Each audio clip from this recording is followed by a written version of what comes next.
Familiares. Una historia de caníbales. Elkwood, Alabama, 15 de julio del 2004. Todo está muerto. Desnuda, ensangrentada y aturdida, con el sol alto en el cielo sin nubes y quemándole la piel cubierta de sudor, Claire Lambert se las arregló para notar que el árbol atrofiado y blanco como el hueso que se extendía en el campo a su derecha era el mismo del que había hablado unos días, meses o años antes. Aunque lo que pudiera haber dicho sobre él era ahora un misterio, dejó de caminar. Si es que había caminado, pues la sensación que tenía hasta entonces era la de estar quieta, con la columna encorvada, con la carretera moviéndose como una cinta transportadora, con tachonada de granito bajo sus pies desgarrados y sucios. Y entrecerró los ojos para mirar el tronco nudoso que parecía una madre demacrada, con un elaborado tocado desgarrado por el viento. Las extremidades retorcidas enroscadas protectoramente alrededor de su útero, y las rodillas dobladas, los pies separados y asomando por debajo del dobladillo una falda que había sido lavada y usada demasiadas veces. A Claire le fascinó, y aunque se tambaleaba como si fuera a caerse sobre unas piernas que hacía muchos kilómetros habían dejado de ser otra cosa que criaturas independientes, cargadas con su peso, no podía apartar la mirada. El fuego le lamía la ingle con lenguas frías.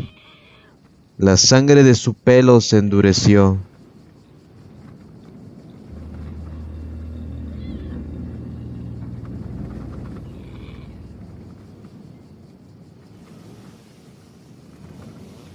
Y la vil sustancia que ahora yacía en un bulto gélido y solidificado en el agujero que una vez había contenido su ojo derecho, hacía tic-tac, como si alguien lo hubiera reemplazado por un reloj para medir el tiempo que le quedaba. Pero seguía mirando, mientras el sol despiadado le volvía el cuero cabelludo rosado y le quemaba la carne de la espalda. El sudor, más fresco en la escasa sombra bajo sus pechos, caía como lágrimas.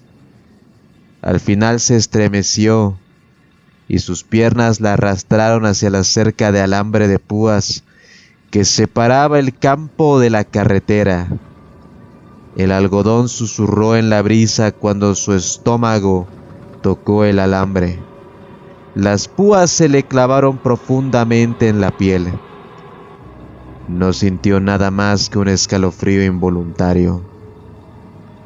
Un pájaro asustado salió disparado del algodón, y con un grito que atrajo su atención hacia su forma relinchante, mientras se elevaba alto, y luego se perdía en el cegador manto del sol, Claire bajó la cabeza. Se lamió los labios secos y agrietados con una lengua de lija, y volvió a empujar contra la valla, incapaz de entender por qué se detenía su avance.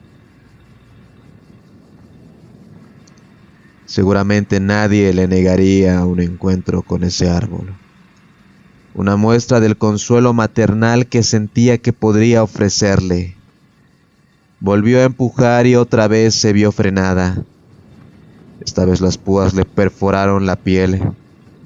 Preocupada dio medio paso atrás, y el alambre negro, vibrando como una cuerda de guitarra tocada por la brisa, una sola gota de su sangre brotó de la punta de hierro de una púa y quedó suspendida en el tiempo, rechazando el sol antes de caer en picado y teñir de carmesí una rama de hierba.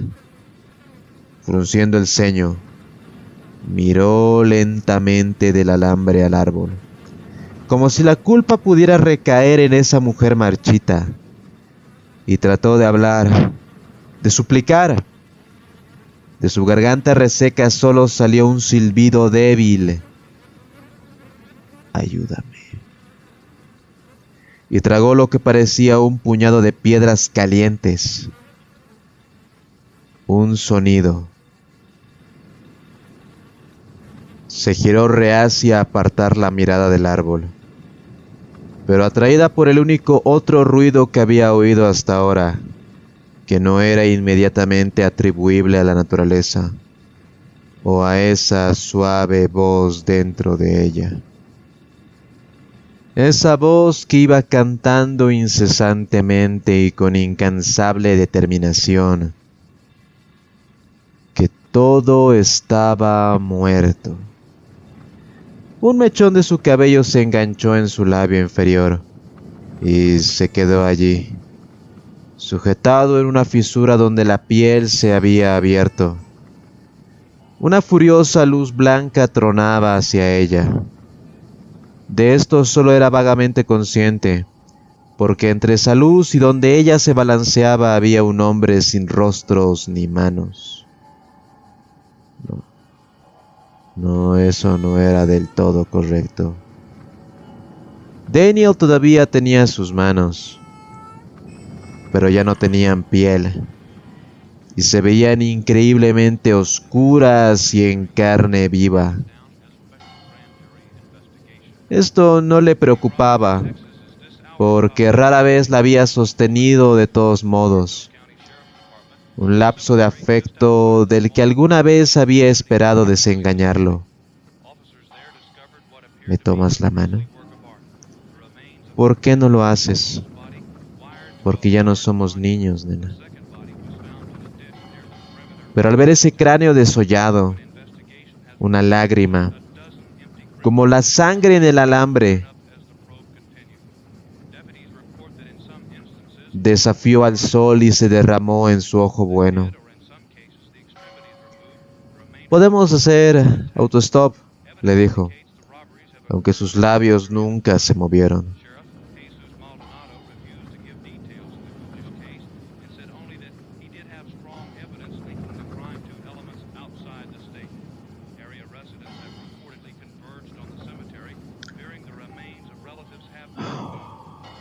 La herida abierta y desgarrada de su rostro, coronada por un nido de pelo castaño rebelde.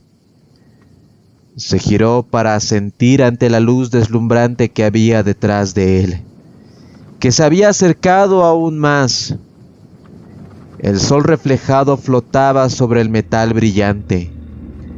Las ruedas rechinaban espesas nubes de color mostaza. Abrió la boca para responder, para decirle a su novio que realmente deberían esperar a los demás. Pero incluso si hubiera tenido la voz para transmitir las palabras,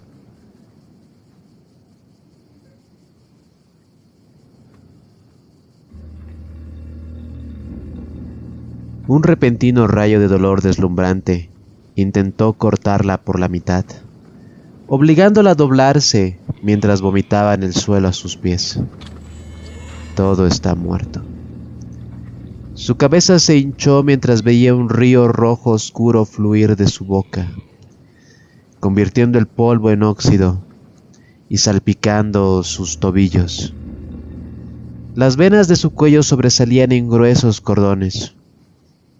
Su ojo arruinado comenzó a arder y palpitar, haciendo que se sintiera como si su cerebro estuviera tratando de abrirse paso fuera de ella, de distanciarse más de esta realidad confusa de lo que hasta ahora había logrado por sí sola. Debilitada, cayó de rodillas y sintió que el suelo le raspaba la piel, pero no sentía dolor. Su piel se había convertido en una gruesa y pesada capa, y los numerosos desgarros del revestimiento no la afectaban en absoluto. Sus palmas se deslizaron sobre la tierra. El sonido de un chillido podría haber sido el de las viejas bisagras de las puertas de tierra que se abrían para recibirla. Podría haber sido su propia lucha por respirar contra un torrente de pánico y dolor regurgitados. O podrían haber sido los frenos del coche que había visto venir, porque ahora una voz extraña, llegó a sus oídos quemados, quemados por el sol mientras una figura eclipsaba el sol y una sombra fresca se proyectaba como una manta sobre su espalda desnuda. Jesús, María y José y todos los santos, decía. ¿Qué ha pasado, señorita? Son ellos, pensó débilmente. Uno de ellos ha venido a llevarme de vuelta, a hacerme daño de nuevo. Era el mismo conocimiento que la había mantenido en pie hasta ese momento. La inconfundible sensación de ser observada, acechada, perseguida, destinada a morir pero aún respirando. Sacudió la cabeza para negarlo. Abrió la boca para hablar pero solo salió sangre. El río de náuseas obligó a su garganta a hincharse. Aún así, trató de luchar, pero cuando levantó las manos para protegerse, solo sucedió en su mente. Sus extremidades no respondieron.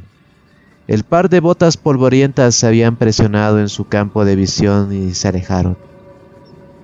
Bien, vete, déjame en paz. Has hecho suficiente.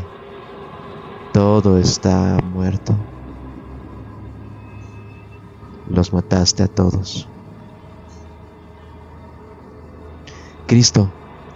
Peter, tráeme esa vieja manta para perros y el frasco. ¡Muévete!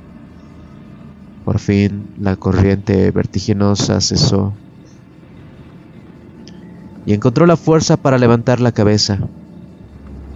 El hombre era un nudo de sombra fibroso debajo de un sombrero torcido, un espantapájaros con un halo dorado, tratando de engañarla para que pensara que era la salvación.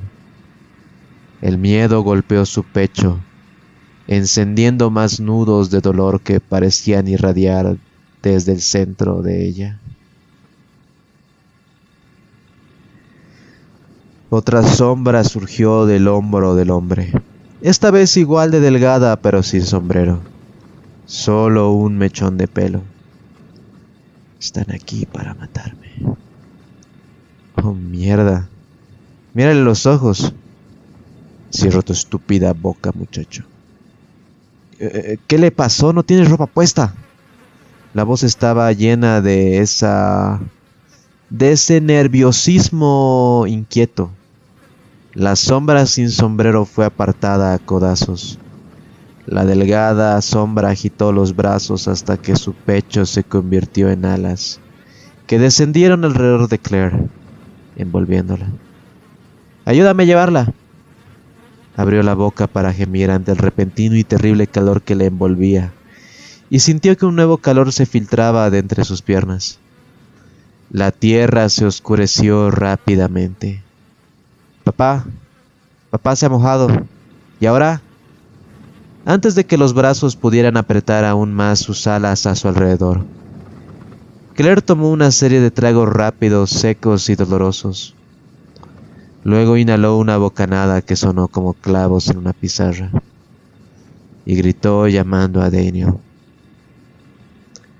Pero aun cuando ese ruido torturado y terrible salía de ella, y aunque estaba rodeada de sombras que la levantaban y la llevaban de vuelta al infierno, supo por primera vez en su vida que estaba bien y verdaderamente sola.